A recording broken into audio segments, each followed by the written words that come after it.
ka ba? Pati nga ako din eh. Kuha ni Clinton.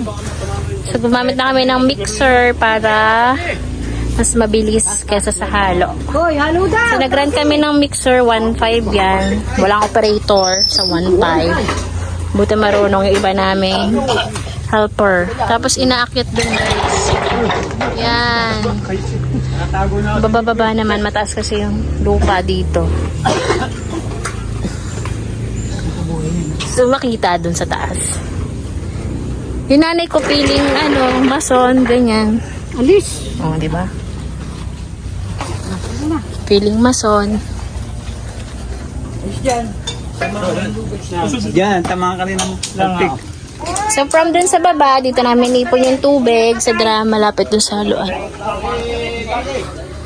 So, hindi ko muna mapakita yung taas kasi mataas. Siyempre, di pa ako makakit busy